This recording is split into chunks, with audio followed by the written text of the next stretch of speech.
the biggest mistake I see a lot of entrepreneurs make as a business owner, okay, is they look at their business and they think to themselves, oh, if I can add and I can offer more things than my competition, I will be better, okay? We look at our business, and especially new, and I'm assuming everyone in here is new. And by the way, when I consider a new / young / small business at between $0 and $3 million a year. If you're doing $3 million a year or less, you are a small business, okay? And that's my definition. That definition comes straight from the banks, baby. They don't consider you a mid-size or small to mid-size business. You're a small business owner if you're doing less than $3 million a year. So my assumption is that everyone in this group right here is doing under $3 million. And I'm gonna tell you right now, the biggest pitfall I see so many entrepreneurs make in their business starting out is they think if I can just offer more than everybody else, if I can have all these added benefits and all these things, I'll be better and people want to do business with me as opposed to anybody else because I do more, I offer more. So they think variety and offering variety and say having thousands of different products makes them better than their competition. And I'm gonna tell you right now, nothing could be farther from the truth. Nothing. The way to massively grow and scale your business is by having one product or one service that is so much better, that is so much more efficient, that is what I call your cornerstone product. Write that down. Cornerstone product or service, okay? And I'm gonna break this down for you guys, okay? You need to understand that the key to massively growing your business to massive levels is having a cornerstone product.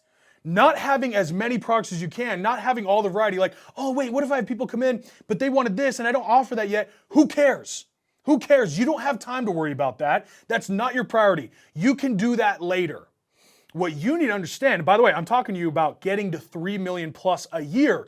So keep in mind, if you guys are, you might be thinking like, well, I'm making a couple 6 figures having all these different products. What the hell are you talking about? I'm saying you're not getting to 1 million or 3 million a year because of this. This is holding you back, okay?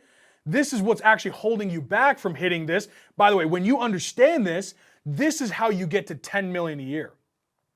You can get to 10 million a year by having one cornerstone product, okay? One cornerstone product. And this is the product that makes you unique. This is the product that separates you. This is the product that you have tested and that your audience loves. You have to decide which of your products is your cornerstone product. And that is what's gonna get you to the next level.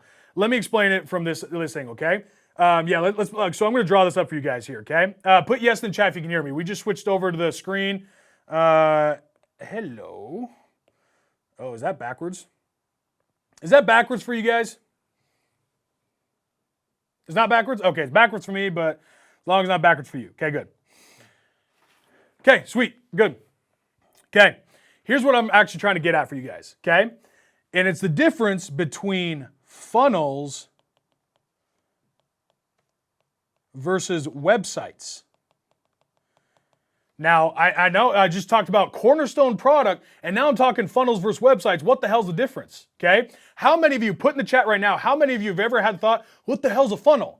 Because you hear people talk about it all the time, click funnels, and I got these awards for funnels behind me. Everyone goes, what the hell's a funnel? Have you ever wondered what a funnel is? Put yes in the chat if you've ever had the idea, what the hell does a funnel? What even is that?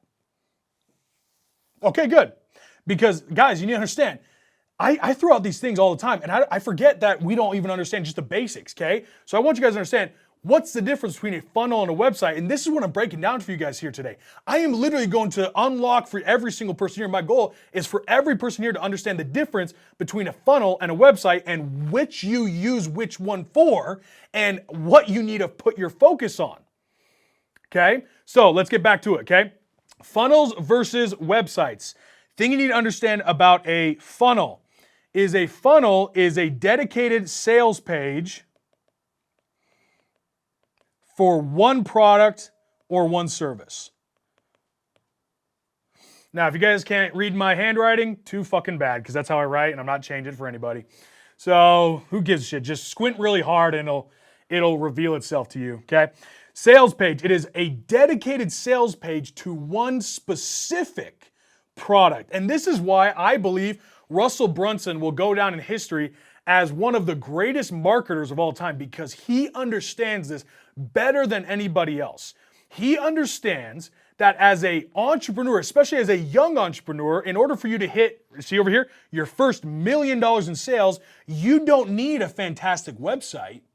What you need is to master funnels, because, let me write this up here, is a website is more for your brand than it is for sales. Here's what I mean by this, okay? When you have a funnel, this is the tip of the spear, okay? Right here, this is the tip of the spear. This is the one product that you have determined as your cornerstone product. And actually, let me throw this in here. By the way, if your product, Josh is awesome at this, by the way. He's like switching back and forth as I'm talking. He just does it. He's fucking awesome. Shout out to Josh Miller. He's literally the best. Okay. And now I forget what I'm saying as I'm just complimenting you here. It's the tip of the spear. Here's what I mean by this, guys. As a young entrepreneur, as a new business, what is your biggest problem? Your biggest problem is no one has any idea who the fuck you are. No one has any idea what your product is. No one has it. So basically everyone is a cold audience to you. That is the problem of being a young entrepreneur, new business, is everyone is cold. Every door you knock, every promotion you do is a cold marketing offer, basically. You're putting it out to a cold audience, which is an uphill battle. That is a very difficult slope to climb. That's why it's so much harder to start a business than it is to take an existing business and let it run, okay? So when you have funnels, you need to understand it is the tip of the spear, because that is what is going to penetrate through the cold audience. That is what is going to turn a cold audience into your warm audience, because a sales page is dedicated to selling one specific product. Let me be very clear about this. You will probably have to have multiple funnels and multiple products, and you're gonna have to test out what does the audience like more. Let me explain this very clearly, okay? Let me just erase this real quick. So let me give you guys an example of this, okay? Again, this is some complicated stuff here, okay? I'm telling you, I've had to been through this training so many times. I've asked some very, very wealthy and intelligent people so many questions about this shit, and sometimes I bug the hell out of them because it took me a while to get this. But the second I got it, oh my gosh, everything made so much more sense, okay? Let me give you guys an example.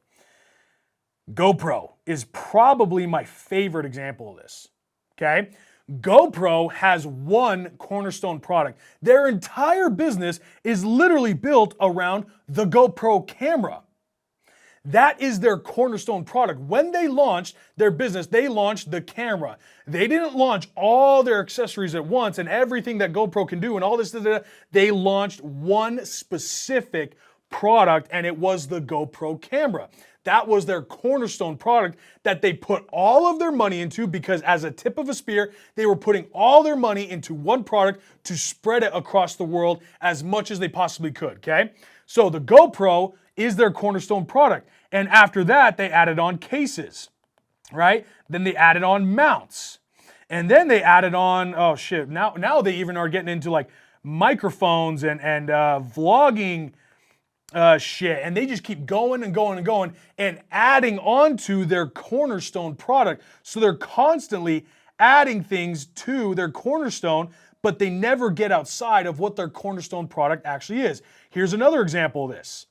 Maybe actually, honestly, GoPro is my favorite example, because GoPro is literally a multi-billion-dollar company off of one thing. Now, their profit margin comes in the upsell. We're going to get into that later, but their entire business is built off of one product. It's a fucking little mini camera, okay? That's what GoPro is, and it's a multi-billion-dollar company. Here's another one, for example. Every single one of you know exactly what I'm talking about when I talk about Apple. Apple, by the way, everyone knows Apple was dog shit, okay? Apple was dog shit before they had their cornerstone product. Their computers were a fucking joke. Those circular things, you know, and everyone joked about having an Apple. It was dog shit, okay? And it changed when they discovered and they finally figured out their Cornerstone product. This is when Apple became Apple, okay? And that was when they introduced the iPod. The iPod is what took Apple to a whole new level, which then we all know has become the iPhone. The iPhone, what was the iPod, is the cornerstone product of Apple. That is what they push like nobody's business. It is the Apple iPhone that everyone wants, that has made them a global brand, that has made them worth trillions of dollars. It was because of the discovery of first the iPod and eventually the iPod as their product that they pushed to the world, that then eventually became the iPhone. And now think about Apple. Everything they do centers around the iPhone, even the MacBook, because the beauty of a MacBook laptop is that it syncs up with your iPhone. You're more likely to have an iPhone than you are to have a MacBook, but now everything else is an auxiliary of the iPhone, like cases, like AirPods. You guys realize that AirPods on their own are a multi-billion-dollar company as an accessory to their Cornerstone product.